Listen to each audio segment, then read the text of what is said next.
तो मेरे प्यारे बच्चों, आशा करते हैं आप अच्छे होंगे, स्वस्थ होंगे और मन लगा के पढ़ाई करते होंगे। आज हम लोग क्लास 8 का चैप्टर नंबर 3 स्टार्ट किए हैं और चैप्टर नंबर 3 में हम लोग आज इसका सारे चैप्टर नंबर 3 का क्वेश्चन आंसर करेंगे, ठीक है। और चैप्टर नंबर 3 का नाम है चिट्ठियों में यूरोप। चिट्ठियों में यूरोप, चैप्टर नंबर 3 का नाम है चिट्ठियों में यूरोप। और चिट्ठियों में यूरोप का सारे क्वेश्चन आंसर आराम से अच्छा से करेंगे, ठीक है। तो हम लोग प्यारी सी मोटिवेशनल लाइन के साथ चलते हैं कि यहाँ पर देखेंगे कि दोनों फल पके हुए एक ही डाली पर है, ठीक है। दोनों फल क्या है, एक ही डाली पर है। एक पहले पकता है, दूसरा अपने समय का इंतजार करता है, ठीक है। दोनों फल इसी डाली पर है कि नहीं है, वो एगो पक चुका है लेकिन एगो क्या है, अभी कच्चा है, ठीक है। प्रकृति सिखाती, यानी इससे क्या सीखने को मिलता है कि किसी और की सफलता हमारी हार नहीं होती, हमारा समय भी जरूर आएगा, ठीक है। यानी इसे यह सीख मिलता है कि किसी और की सफलता मेरा हार नहीं होता, अभी हम पीछे नहीं हुए हैं। जरूरी नहीं कि किसी को सफलता मिल गया तो हमको नहीं मिलेगा, मेरा किसी और दिन समय रहेगा। इसलिए आप मेहनत करते जाइए, एक न एक दिन आप जरूर सफल होंगे, ठीक है। तो हम लोग चैप्टर नंबर 3 का क्वेश्चन आंसर पढ़ेंगे आज, चिट्ठियों में यूरोप, ठीक है। तो पहला क्वेश्चन कहता है, पत्र के आधार पर क्वेश्चन कह रहा है कि इस पत्र के आधार पर नीचे दिए गए प्रश्नों के उत्तर दो। कौन प्रश्नों का उत्तर देना है, तो इन प्रश्नों का। इस प्रश्न का लेखक किस शहर यानी देश की यात्रा पर गया। इस पत्र में जो हम लोग पढ़े हैं, यह पत्र में चिट्ठियों में यूरोप, इसमें जो लेखक है वो किस शहर के यात्रा पर गए हैं। तो इसमें जो पढ़े हैं, तो इस पत्र का लेखक जो है युगोस्लाविया के नेविसाद शहर की यात्रा पर गया है। कहाँ गया है वो, तो इस पत्र में लेखक जो है युगोस्लाविया के नेविसाद में गया है, ठीक है। नेविसाद शहर में गया है, यानी कौन सा देश, तो युगोस्लाविया के कहाँ गया है, नेविसाद में गया है, ठीक है। और हम लोग पढ़ेंगे कि उस देश में कौन कौन से खेल खेले जाते हैं और वहां कौन सा खेल सबसे अधिक लोकप्रिय है, ठीक है। तो उस देश में फुटबॉल खेले जाते हैं, टेबल टेनिस खेले जाते हैं और फुटबॉल वहां सबसे क्या है, अधिक लोकप्रिय है।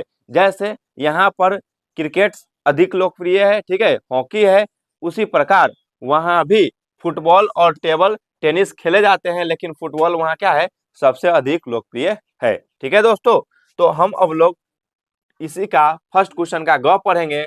ग कह रहा है कि उस देश के कुछ खाद्य पदार्थों के नाम बताओ, यानी उस देश के, ठीक है, इस देश के खाद्य पदार्थ का नाम बताना है। किस देश के, तो युगोस्लाविया के, ठीक है, युगोस्लाविया के कुछ वहां पर खाद्य पदार्थ है, खाद्य यानी खाने वाले चीज है, उनका नाम हम लोगों को क्या करना है, बताना है। जैसे हम लोग यहाँ खाते हैं ना दाल रोटी, वैसे वहां पर बताना है।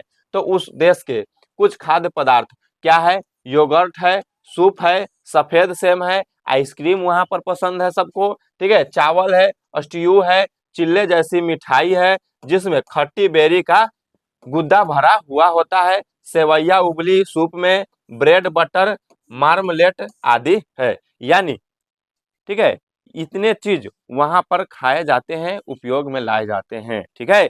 अब हम लोग जानेंगे कि लेखक ने यह क्यों कहा कि अच्छे से रहना ताकि माँ को तकलीफ न हो, ठीक है। लेखक जो थे क्यों बोले कि अच्छे से रहना, क्योंकि माँ की तकलीफ नहीं हो। आप अगर आप कहीं जाते हैं तो जो माँ है उनको टेंशन हो जाती है, ठीक है, कि कैसे मेरा बच्चा रहा होगा, कैसे रहते होंगे, ठीक है। इसलिए लेखक ने यह कहा कि आप अच्छे से रहना ताकि माँ को तकलीफ न हो। तो यह लेखक ने इसलिए कहा क्योंकि वह शहर से बाहर था। वह शहर से कहाँ था, बाहर था। जब आप बाहर जाइएगा तब ना, आप घर में रहिएगा तो माँ के सामने रहिएगा तो कोई दिखते नहीं है, ठीक है। और माँ अपने बच्चों के साथ अकेली थी। अगर बच्चे तंग करेंगे तो माँ को तकलीफ होगी, ठीक है। अगर बच्चे कोई तंग करेंगे तो माँ की तकलीफ होगी, ठीक है, क्योंकि वह शहर से बाहर थे और माँ अपने बच्चों के साथ क्या थी, अकेली थी। अगर बच्चे तंग करेंगे तो माँ को तकलीफ होगा, ठीक है। इसलिए लेखक ने यह कहा कि अच्छे से रहना ताकि माँ को तकलीफ न हो, क्योंकि अकेले थी और अकेले अगर रह रही है घर में तो माँ को तकलीफ इसलिए नहीं हो कि वो बच्चा तंग करेगा, ठीक है। तो तंग बच्चा नहीं करे, इसलिए बच्चे को कह दे रहे लेखक कि अपने माँ को तंग नहीं करना, जिससे माँ को परेशानी की सामना करना न पड़े। दूसरा जो क्वेश्चन हम लोग पढ़ेंगे पत्र से आगे, ठीक है, क्या चीज, पत्र से आगे। तो भारतीय खाने की कुछ चीजें हैं, जैसे चावल है, सेवैया है, मिठाइयाँ है, यूरोप में अलग ढंग से खाई जाती है, ठीक है। ये सारी चीज यूरोप में अलग ढंग से, अलग तरीकों से खाई जाती है। क्या भारत में ये चीजें अलग अलग ढंग तरीकों से बनाई और खाई जाती है? पता करो और बताओ कि भारत में कैसे खाया जाता है, कैसे बनाया जाता है, ठीक है। तो हर स्थान पर खाने की चीजों को अलग अलग तरीकों से बनाया जाता है, बात सही है। हर जगह खाना जो खाते हैं हम लोग, उसको अलग अलग तरीकों से बनाया जाता है, जिसको जैसे आता है वो अपना बनाता है, ठीक है, ठीक है। जैसे कई स्थानों पर चावलों को उबालकर बिरयानी बनाकर, मीठे चावल बनाकर खाया जाता है, ठीक है। बहुत जगह पर चावल को उबाल दिया जाता है और बिरयानी बनाकर बिरयानी खाया जाता है, ठीक है। मुंह में आपको भी पानी आ गया होगा, इसलिए घबराइएगा नहीं, आप बनाकर खा सकते हैं, ठीक है। उसके बाद तो कहीं इडली डोसा, ठीक है, बनाकर भी खाया जाता है, ठीक है। कहीं इडली डोसा भी बनाकर क्या किया जाता है, खाया जाता है।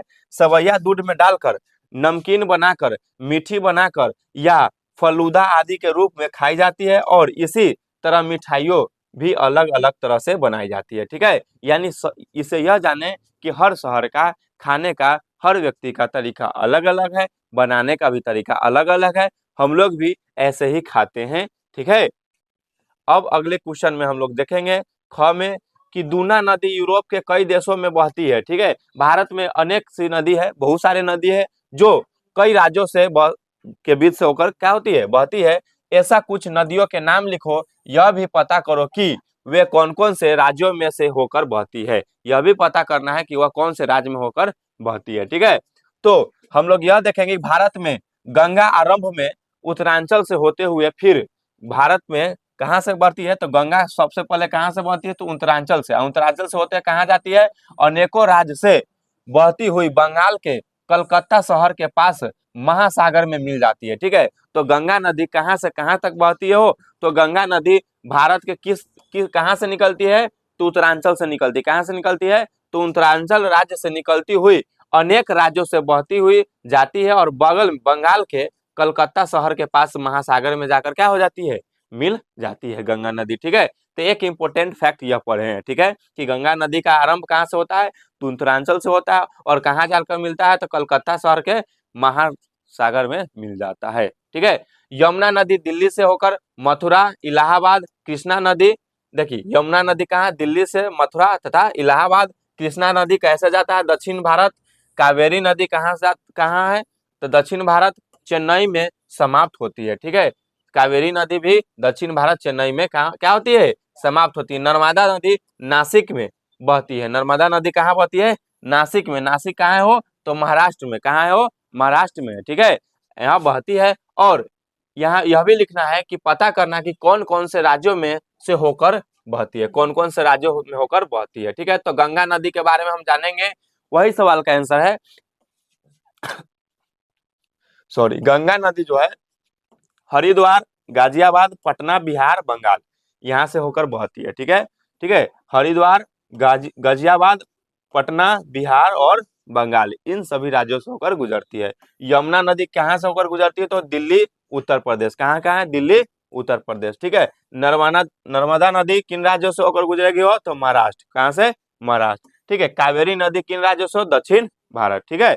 उसके बाद हम लोग अगला क्वेश्चन पढ़ेंगे। तीसरा क्वेश्चन है कि मौसम और ऋतुए पत्र में लिखा गया है कि मौसम अच्छा चल रहा है, ठीक है। मौसम और ऋतुआ पत्र में क्या लिखा गया है, जब मौसम अभी क्या चल रहा है, अच्छा चल रहा है, ठीक है। यहाँ बसंत आ रहा है। भारत के अलग अलग भागों में भी अलग अलग तरह का मौसम रहता है, भारत के अलग अलग हिस्से में, ठीक है। यहाँ कहीं गर्मी है तो कहीं छांव है, ठीक है। हर जगह भारत में गर्मी थोड़ी ना है भाई, ठीक है। तो हर जगह अलग अलग भागों में अलग अलग तरह के मौसम रहते हैं। साल भर अलग अलग ऋतुएं अपना प्रभाव दिखाती है, ठीक है। साल भर अलग अलग ऋतु जो है अपना अपना प्रभाव दिखाती है, कभी गर्मी तो कभी सर्दी तो कभी वर्षा, ठीक है। और अब तुम बताना है, यानी आपको बताना है कि तुम्हारे प्रदेश में साल भर मौसम कौन सा रहता है, यानी आपके प्रदेश में कौन कौन से मौसम रहते हैं साल भर में।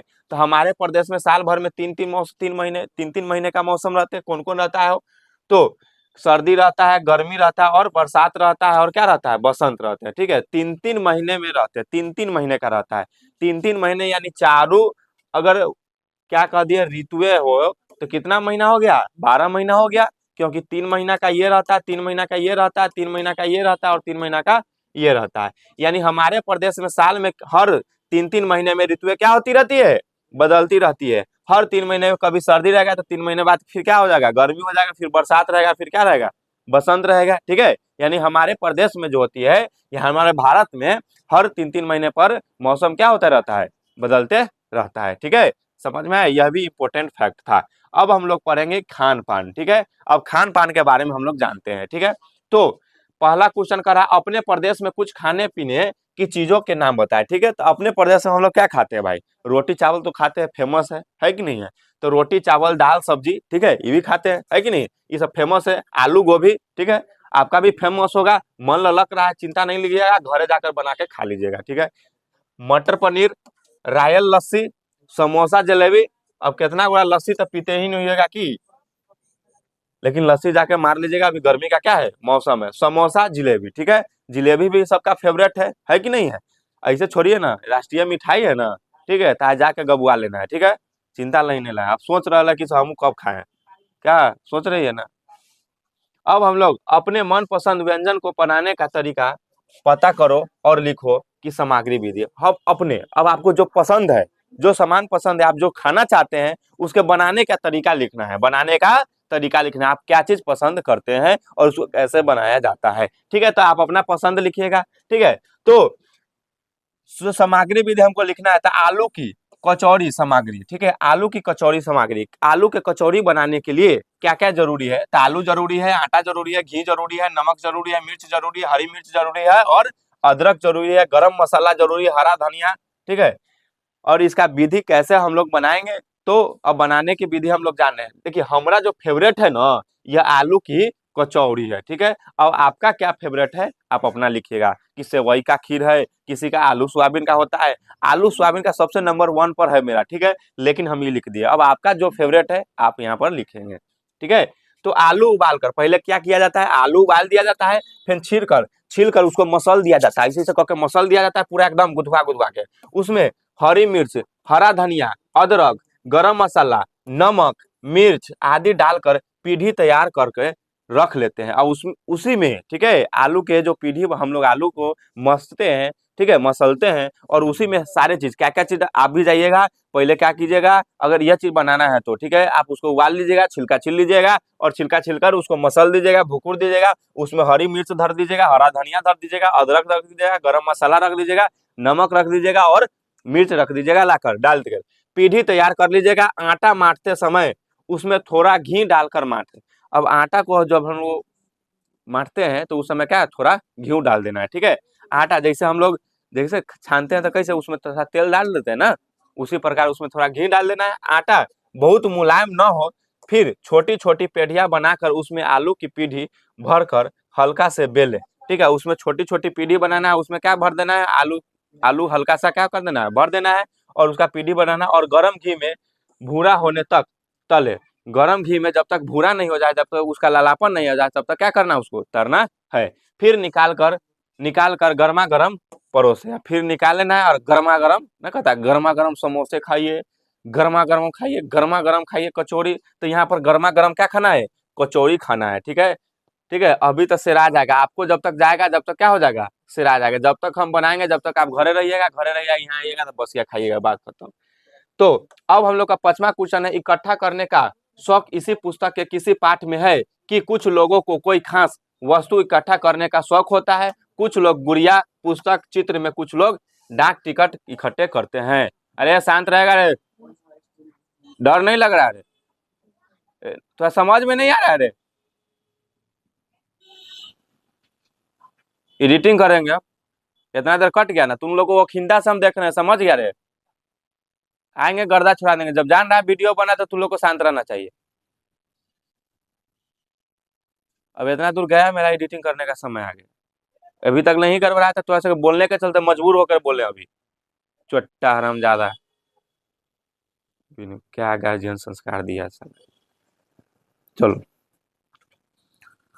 तो हर एक व्यक्ति को अलग अलग चीजें सैंतने का यानी रखने का होता है, ठीक है। सबका पसंद अपना अपना होता है। कुछ लोग गुड़िया रखते हैं, कुछ लोग संभाल कर पुस्तक रखते हैं, ठीक है। तो यदि आपसे पूछा जाए कि कोई चीज इकट्ठा करने का शौक है तो उसके बारे में अपने साथियों को बताओ कि आप लोग क्या इकट्ठा करने का शौक है, आपको क्या रखने का चीज है शौक है। तो हमको तो भाई क्या रखने का शौक है, तो पुस्तक इकट्ठे करने का शौक है, ठीक है। मुझे क्या इकट्ठे करने का शौक है, पुस्तक। आपको जो इकट्ठे करने का शौक है आप यहाँ पर लिख। किसी को डिबिया इकट्ठे का शौक होता है तो छोटका छोटका डिबिया चुन चुन कर रखता है, तो किसी को गुड़िया इकट्ठा करने का शौक होता है तो कहीं देख लिया गिरा हुआ गुड़िया वहां से उठा लेता है, ठीक है। तो अब दूसरा क्वेश्चन इसमें क्या पढ़ना है कि अपने या अपने किसी परिचित के बारे में लिखो जो इस तरह की चीजें इकट्ठा करता हो।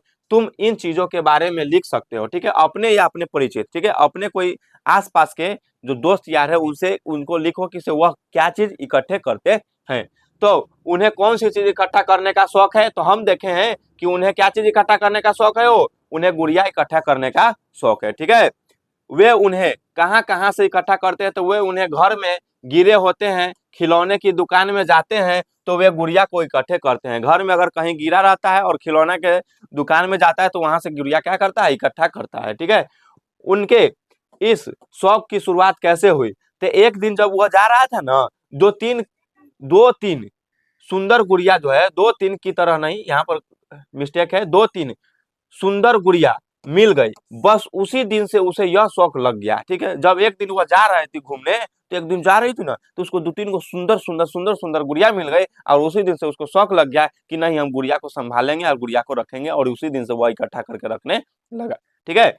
अब वे इकट्ठी की गई चीजों को कैसे संभाल कर रखती, तो वे इकट्ठी कर लेती है और उन चीजों को एक बॉक्सा में क्या कर देती है, संभाल कर रख देती है, ठीक है।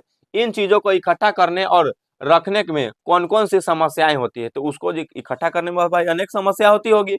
तो इनको इकट्ठा करने में बहुत कठिनाई आती है, क्योंकि तरह तरह की गुड़िया मिलना आसान नहीं होता, क्योंकि तरह तरह की गुड़िया मिलना आसान नहीं होता। कहीं कहीं से इकट्ठा करना पड़ता है, दौड़ के दुकान में जाता है, कहीं गिरा रहता है, कहीं घर में उधर है, कहीं घर में रखा गया कहीं, तो वहां से गुड़िया इकट्ठा करती है, ठीक है।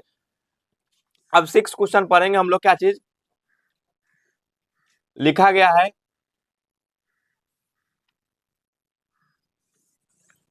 कि पेड़ पौधे में ना समझ, ठीक है, नाम इस पत्र में लेखक ने अलग अलग तरह के पेड़ पौधे का जिक्र किया, ठीक है। इस पत्र में लेखक अलग अलग पौधे का जिक्र किए हैं। पता लगाओ कि वे कौन से पेड़ पौधे हो सकते हैं। इस काम के लिए तुम अपने अध्यापकों, अपने साथियों, पुस्तकालयों या अन्य साधनों का भी सहायता ले सकते हैं। तो जिसे नए साल पर लगाते हैं, जिसे नए साल पर, तो नया साल पर क्या लगाते हैं, क्रिसमस क्रिसमस ट्री लगाते हैं ना। तो नया साल पर हम लोग क्या लगाते हो, तो क्रिसमस ट्री लगाते हैं, ठीक है। समझ में आया कि नहीं आया, क्या लगाते हैं, क्रिसमस ट्री लगाते हैं, ठीक है। लगाते हैं ना नया साल पर क्रिसमस ट्री, ठीक है। तो उसके बाद सफेद कमुदिन जैसा नीला और बैगनी फूल क्या होता है, तो सफेद कमुदिन जैसा नीला और बैगनी फूल लिली होता है, आइरिस होता है और अपराजिता होता है, ठीक है। लाल और पीले फूल वाले पौधे, तो गुलाब होता है, सूर्यमुखी होता है और गेंदा होता है। यह लाल होता है गुलाब, ठीक है, और गेंदा कैसा होते हैं, वो पीला होते हैं, ठीक है। तो वही है। अब हम लोग क्वेश्चन देखेंगे 7वां क्वेश्चन। मानचित्र में इस पत्र में अनेक देशों या शहरों, नदियां का जिक्र किया गया है। नीचे दिए गए मानचित्र में उन स्थानों पर, तो आपके बुक में मानचित्र दिया गया है, तो यह क्वेश्चन का जवाब आपका ग्रुप में मिल जाएगा या मिल गया है, ठीक है। वहां से जाकर देख लेंगे। 9693251949 इस पर क्लिक करेंगे, व्हाट्सएप पर मैसेज लिखेंगे हाय, और यहाँ से हम आपको ग्रुप में जोड़ देंगे। वहां से सारे पीडीएफ आपको फ्री में उपलब्ध करा दिया जाएगा, ठीक है। अब 8वां क्वेश्चन हम लोग को पढ़ना है कि पत्रों के माध्यम से बताना है कि तुम लोग गौतम से प्रोग्राम मंगवा कर हमको चिट्ठी लिखना। ऊपर के वाक्य पर ध्यान दो और किसी डाकघर में जाकर पता करो कि प्रोग्राम किसे कहते हैं। साथ ही यह भी पता करो कि भेजने के लिए कहाँ और कौन कौन से साधन उपलब्ध है, ठीक है। तो यह पता करेंगे प्रोग्राम किसे कहते हैं। तो एरोग्राम एक अंतरराष्ट्रीय डाक सेवा है जिसमें माध्यम यानी प्रोग्राम, यहाँ पर लिखना होगा प्रोग्राम, एक अंतरराष्ट्रीय सेवा है जिसके माध्यम से एक देश से दूसरे देश में पत्र या पार्सल भेजे जाते हैं। यह अक्सर हवाई मार्ग से भेजे जाते हैं ताकि वे जल्दी पहुंच जाए। यह अक्सर हवाई मार्ग से भेजा जाता है ताकि जल्दी पहुंच जाए। किसी डाकघर में पत्र भेजने के लिए आमतौर पर निम्नलिखित साधन उपलब्ध होते हैं। जैसे कौन कौन से साधन? तो साधारण डाक होता है, पंजीकृत डाक होता है, स्पीड पोस्ट होता है, अंतर्राष्ट्रीय डाक होता है और एक्सप्रेस मेल होते हैं। ठीक है, अब हम लोग क्वेश्चन पढ़ेंगे ख इसी का। आधुनिक तकनीक द्वारा भेजे जाने वाले पत्रों के बारे में भी जानकारी प्राप्त करो। ठीक है, तो कौन कौन से तरीका से आधुनिक यानी अभी जो है अभी का जनरेशन में किन तरीका से पत्र को क्या किया जाता है? भेजा जाता है। अब तो घरे घरे मोबाइल से मैसेज कर देता है ना, तो कैसे भेजा जाता है? तो जैसे ईमेल, फैक्स आदि। उत्तर ईमेल। ठीक है, उत्तर क्या होगा इसका? जैसे ईमेल फैक्स होता है ना, ईमेल से मैसेज कर देना, हाँ आना है। अब तो व्हाट्सएप से मैसेज कर देता, हाँ इतना फलना तारीख है शादी है, आप आ जाइएगा, है कि नहीं है? तो वो व्हाट्सएप से मैसेज कर देता, ठीक है इतना रुपया भेज दिए हैं, चंदा काट लीजिएगा, यानी शादी का दान दक्षिणा हो गया, हम आ गए और खा लिए। ठीक है, उत्तर। उत्तर में लिखेंगे ईमेल, यह इलेक्ट्रॉनिक मेल है। यह कैसा है? इलेक्ट्रॉनिक मेल है, जिसे कंप्यूटर, स्मार्टफोन या अन्य डिजिटल उपकरणों के माध्यम से इंटरनेट का उपयोग करके भेजा जाता है। ठीक है, ईमेल पर कैसे भेजते हैं हम लोग? कंप्यूटर या स्मार्टफोन के मदद से क्या करते हैं? मैसेज भेजते हैं। ठीक है, और प्राप्त किया जाता है। यह बहुत तेजी से बहुत तेजी से आमतौर पर मुफ्त होता है, यानी फ्री होता है। इसके साथ टेक्स्ट, चित्र, वीडियो, अन्य फाइलों भी भेजी जाती है। टेक्स्ट भी आप भेज सकते हैं, लिखकर भी भेज सकते हैं, वीडियो भी भेज सकते हैं। ठीक है, फाइल भी भेज सकते हैं, फोटो वोटो सब भेज सकते हैं। फैक्स क्या होता है? तो यह एक ऐसी तकनीक है जिसके माध्यम से दस्तावेजों की इलेक्ट्रॉनिक, ठीक है, प्रतियों टेलीफोन लाइनों के माध्यम से एक मशीन से दूसरे मशीन पर भेजी जाती है। सोशल मीडिया और मैसेजिंग एप्स क्या है? मैसेजिंग सोशल मीडिया क्या है और मैसेजिंग एप्स क्या है? ठीक है, जिसे मैसेज हम लोग करते हैं। तो क्या कहते हैं? व्हाट्सअप होता है, टेलीग्राम होता है, फेसबुक होता है, मैसेंजर जैसे ऐप्स के माध्यम से टेक्स्ट संदेश यानी लिख कर भेजते हैं। ठीक है, व्हाट्सअप पर भेजते हैं, टेलीग्राम पर भेजते हैं, वहां पर लिख कर भेजते हैं और फेसबुक पर भी मैसेज करते हैं कि नहीं करते? चित्र, वीडियो और अन्य फाइलें तुरंत भेजी जा सकती है। टेक्स्ट मैसेज कहाँ से? तो मोबाइल फोन के माध्यम से छोटे छोटे टेक्स्ट संदेश यानी छोटा छोटा अगर सामान भेजना है, छोटा छोटा टेक्स्ट भेजना है, मैसेज भेजना है, तो मोबाइल फोन के माध्यम से हम लोग क्या कर सकते हैं? भेज सकते हैं। ठीक है, और यहाँ पर क्वेश्चन आंसर जो है आपका समाप्त होता हुआ और इसी के साथ हम लोग कहेंगे जय हिंद जय भारत, तो कहेंगे ही, लेकिन आपको अगर कोई प्रॉब्लम है तो आप कमेंट कीजिएगा। आपको हर एक क्लास का अलग अलग वीडियो बनाकर पीडीएफ के साथ आपको फ्री में पीडीएफ दिया जाएगा हमारे ग्रुप में। और तब तक के लिए हम लोग दोस्त जय हिंद जय भारत, फिर मिलेंगे हम लोग अगले वीडियो में।